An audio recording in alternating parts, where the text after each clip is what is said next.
Gente, o pastor Jack fez um vídeo que, em resumo, é o seguinte. Ele diz que todas as religiões, exceto o cristianismo, são fruto de demônios. Primeiro, teologicamente, tá certo isso? Segundo, juridicamente, tá certo isso? É crime? A gente pode dizer algo como o pastor Jack disse? Curta, comente, se inscreva e bora para mais um vídeo. Religiões afro são satânicas. Budismo, demoníaco. Islamismo, demoníaco. Adoram um demônio. Alá é um demônio. Exu, Ogum, o que seja, são demônios. Esse discurso criminoso Não de é um pastor. criminoso. Várias coisas passam na minha cabeça, mas eu queria comentar algumas com vocês. A bio dele, ninguém falando sobre um alguém. Se alguém, ele tá se referindo a Jesus, Sim, né? Jesus. Jesus nunca falaria isso. Falou sim. Mas me surpreende, olha, Falta a 133 Bíblia. mil pessoas seguem essa criatura. Sim. 133 mil pessoas concordam com esse indivíduo. E ganha em cima das pessoas. Ganha, é um curso. Qual o problema? Que crime é isso? A igreja dele, que seria a casa de Deus, ela é. fazendo discípulos e plantando igrejas para a fama de Jesus. Somos. É essa a fama de Jesus? Sim. Que vocês querem mostrar? Sim, é Porque essa. Jesus que eu conheço não é assim. Tu não conhece Jesus. Jesus que eu acredito não é O assim. teu é um outro, E eu não é o sei da que Bíblia. o Jesus que vocês acreditam, pessoal, Todo também dia não um tem não esse cristão Jesus querendo que ensinar o Jesus cristão a ser fala. cristão. A gente defender o nosso, a gente defender o que a gente acredita. Não nos vou nossos ser ideais, cristão a gente não precisa pautado atacar por os ti. ideais do outro, Não. o que o outro Não. acredita. O que importa Tu tá é a fé atacando do o que eu outro, acredito. O que importa Nós é acreditamos fortalecer que a são minha demônios. fé. Pra eu defender a minha religião, é só eu falar as coisas boas, maravilhosas, incríveis. Então não me A ataca. partir daí, as outras pessoas também vão ver a beleza da sua Então não me religião. ataca. Como já estamos na esfera criminal, vou deixar aqui o Instagram da NAJ. Eles são juristas muçulmanos que defendem a liberdade religiosa. Falar, no Brasil. eu sou livre. Para denúncias, entra aqui no contato. Não vou me calar. Pois bem, vamos começar pela parte teológica. Depois a gente fala da questão jurídica, se é crime, como a moça aí disse, né? Uma questão, crime, isso é uma fala criminosa. Vamos lá, parte teológica primeiro. A moça muçulmana disse assim, Jesus nunca falaria isso. O Jesus que eu acredito. E o pastor respondeu bem, né? Todo dia tem um não cristão querendo ensinar um cristão a como ser cristão. Brincadeira, mas o Jesus que eu acredito não é assim. Vamos lá, quem é Deus? Como Deus é? O que Ele quer de nós? O que Ele diz sobre toda a realidade? Eu nunca vi Deus. Ele não se revelou a mim. Ele se revelou aos profetas e apóstolos. E obviamente eu creio nisso por conta de um fato simples que não existe em nenhuma religião do mundo. A morte e ressurreição de nosso Senhor Jesus Cristo, que é corroborado pelo testemunho dos apóstolos. Nenhuma religião no mundo tem algo como nós temos. A nossa religião, ela é baseada em um fato histórico, investigável. Você pode conferir isso. A gente como Tácito, Plínio o Jovem, pessoas que não são cristãs, falando sobre a pessoa de Jesus, que existiu uma pessoa como Jesus neste mundo, lá na Palestina, que foi perseguido, foi morto sob Pôncio Pilatos. E os discípulos alegaram que este homem ressuscitou porque ele é Deus. A nossa fé é baseada nisso, no testemunho desses homens que perderam tudo. Sim, eles perderam tudo, porque a gente até tem, por exemplo, no Islã, pessoas morrendo pela sua fé, mas há uma diferença muito grande. Eles não viram nada, o pessoal do Islã não viu nada, eles creem no que Maomé diz ter visto. Não acontece isso com os cristãos. Os apóstolos, eles alegaram que viram, portanto, enganados eles não foram. Ou eles mentiram, ou eles falaram a verdade. E como eles perderam tudo, eles foram torturados, viram suas mulheres sendo violadas, seus filhos degolados, só resta uma alternativa, ninguém mentiria para perder tudo como eles perderam. Eles, de fato, viram Jesus Cristo ressurreto no domingo. Mas eu não vi isso. Eles viram e eles escreveram sobre isso. Por conta, então, desse fato, eu creio que a Bíblia é a palavra de Deus. E que a minha visão sobre Deus, sobre o mundo espiritual, sobre os demônios, vem a partir de Deus, a partir da Bíblia. Como eu disse, Deus não se revelou a mim. Ele se revelou aos profetas e apóstolos por meio da Escritura. Para mim, portanto, que sou um cristão, toda concepção de Deus que não proceda da Escritura é idólatra. Eu não tenho isso de o meu Jesus não é assim. Eu não tenho o meu Jesus, eu não o vi, ele não falou comigo, portanto, eu só posso conhecê-lo através do testemunho dos apóstolos que o viram, e Paulo foi um deles. E o que Paulo disse sobre os ídolos, sobre os outros deuses? Paulo disse assim, que digo, pois, que o sacrificado ao ídolo é alguma coisa? Ou que o próprio ídolo tem algum valor? Antes, digo que as coisas que eles sacrificam é a demônios que as sacrificam e não a Deus.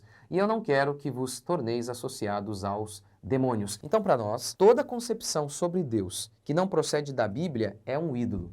E Paulo diz que ídolos são invenções dos homens, e mais do que isso, são atribuídos a demônios. Paulo diz a Timóteo, ora, o Espírito afirma expressamente que, nos últimos tempos, alguns apostatarão da fé, por obedecerem a espíritos enganadores e a ensinos de demônios. Para Paulo, a fé cristã, a Bíblia é a verdade. Apostatar da fé é seguir outras religiões e, portanto, ensinos de demônios. Então, mais uma vez, para nós, toda concepção que não procede da Bíblia é fruto de um ídolo. E um ídolo, diz Paulo, tem a ver com demônios. Mas sabe uma coisa muito interessante aqui no videozinho, né, da moça ali que é muçulmana? Ela criticou o pastor Jack. Ele vem de um curso. Tá, e daí? Isso é o famoso ad hominem. É uma falácia argumentativa. Quando você não pode destruir o argumento de alguém, tente então destruir a pessoa. Não consegue destruir a mensagem, tente diminuir o mensageiro. Então que argumentemos, mas não de maneira baixa assim. Outra baixaria. Ela disse, a gente não precisa atacar as ideias do outro. E aí o pastor sabiamente retrucou, mas você está agora atacando a minha ideia, a minha crença, porque eu creio que todas as outras religiões são frutos de demônios. Você está atacando a minha religião agora. Então eu acho que o pastor está correto, completamente correto aí. Ah, mas tem um jeito de falar. Obviamente eu não assisti ao discurso completo, mas eu creio que ele está expondo algo como mentira, mostrando isso aqui é mentira, justamente para levar as pessoas ao arrependimento e à fé em Cristo Jesus, apresentando Cristo como única verdade e única salvação. Ah, mas tem um jeito de falar isso. Olha, Paulo falou explicitamente que os ídolos são demônios. Como que se fala que os ídolos são demônios sem falar que os ídolos são demônios? Eu acho difícil.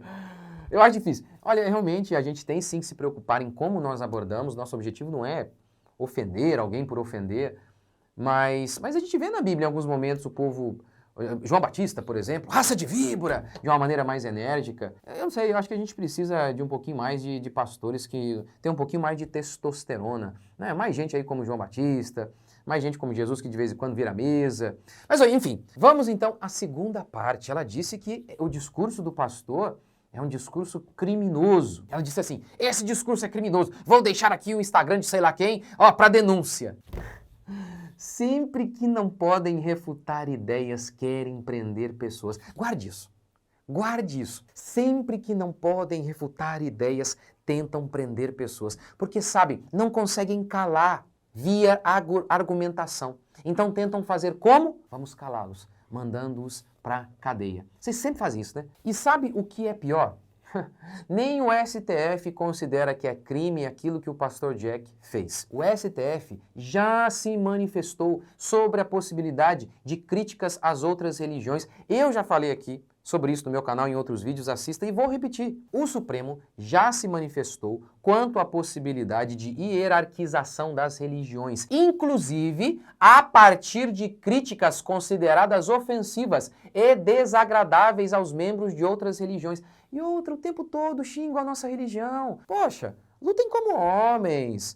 Sejam corajosos. Parem com isso, defendam a sua fé. Parem com isso de vamos prender, já que a gente não consegue argumentar, vamos prender. Não, argumentem. Argumentem de maneira honrosa. A primeira turma do STF, levando em conta o conceito de racismo estabelecido no caso Ellwanger, criou importante precedente sobre a liberdade de expressão religiosa, decidindo da seguinte forma, abre aspas, no que toca especificamente à liberdade de expressão religiosa, cumpre reconhecer, nas hipóteses de religiões que se alçam a universais, que o discurso proselitista, ou seja, de querer converter pessoas de outras religiões, é da essência de seu integral exercício. De tal modo, a finalidade de alcançar o outro, mediante persuasão, configura comportamento intrínseco a religiões de tal natureza, e o cristianismo é uma delas. Para consecução de tal objetivo, não se revela ilícita por si só a comparação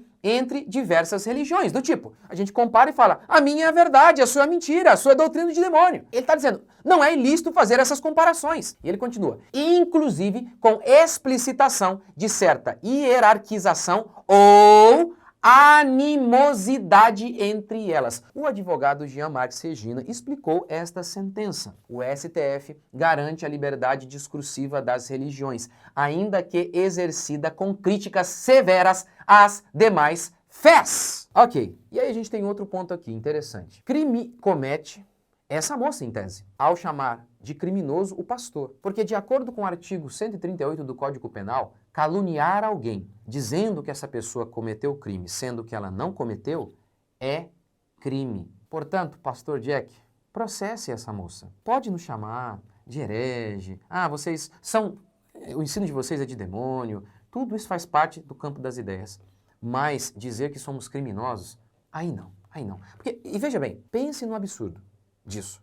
O juiz, esse caso, imagine levar esse caso até o juiz, até o STF. É criminoso dizer que uma religião é demoníaca. A gente não pode dizer isso. Então, imagine o juiz analisando o caso, né? Primeiro, o juiz chamaria os demônios para ver, como testemunha, demônios, vocês podem nos dizer se vocês, de fato, geraram as outras religiões? Poxa, tá de sacanagem. Brincadeira. Ou então, imagine, com base em qual seria a fonte para o juiz aferir se, primeiro, demônios existem ou não? Segundo, se os demônios existem, eles são maus ou bons? Se são maus, aí seria necessário definir se as outras religiões estão debaixo de sua influência ou não. Então, imagine a doideira, sabe? Imagine a doideira. Gente, não é crime criticar outras religiões. Tá? É isso que o STF disse. Pelo contrário, crime comete quem nos chama de criminoso. A gente vai processar todo mundo. Me chamou de criminoso, vai ser processado. É assim, tem que ser. Eu aconselho, pastor Jack, faça o mesmo. Não por amor a si mesmo, porque às vezes o crente fica pensando, eu acho que isso não é certo. Não, o Estado é um instrumento que Deus nos deu para que nós busquemos justiça. E isso é por amor ao Evangelho. Justamente para que as pessoas elas pensem 10 mil vezes antes de tentar nos calar via cadeia. Então, isso é como Paulo fez. Lembra como Paulo fez? Paulo, quando ele foi preso lá, às escondidinhas lá, quando descobriram que ele era cidadão romano, ele falou, não é assim não, vocês vão me soltar aqui às escondidas? Não, pode chamar aí o responsável. Paulo fez tudo isso para se proteger, para que então ele pudesse pregar o evangelho livremente. Então, na minha opinião, todo mundo que nos chamar de criminosos, nós pastores devemos processar. Justamente para que possamos continuar pregando com liberdade. Porque é isso que eles querem, tentar nos intimidar. Não podemos. E aí, outra coisa muito importante. É necessário, nesses dias, não apenas um pastor bem preparado teologicamente, mas com coragem. Lembra de Davi e Natã? Davi era o homem mais poderoso de seus dias. Natã foi até ele e falou, tu és o homem, o adúltero, que merece ser morto. Não era necessário apenas entender e ouvir a voz de Deus. Era necessário ser muito macho para ir diante do rei, apontar o dedo e falar, você é um homicida. Outros fizeram algo longe disso e foram mortos. É necessário homens que tenham coragem. Aí está a nossa força. Aí está de fato a nossa força. Um desejo de pregar o evangelho, custe o que custar, se nos prender, e daí? Se nos prenderem, nos matarem, e daí? O segredo da nossa força está aí. E processem. Processem, cristãos, aqueles que te chamarem de criminoso. Processem, não apenas por conta de você, mas por amor a todos os outros pastores e cristãos que notarão isso, que se sentirão encorajados e entenderão, olha, a gente pode pregar a nossa fé. Por quê? Porque a nossa fé é justamente baseada no amor. Porque se nós estamos certos, Jesus disse que aquele que não crê nele já está condenado. Se nós estamos certos, não há nada mais amoroso do que dizer, todas as outras religiões são falsas, creiam em Cristo e sejam salvos da condenação eterna. Não há nada mais amoroso do que isso. Mas e aí? O que vocês acharam desse vídeo? Deixe seu comentário aqui. Deus abençoe.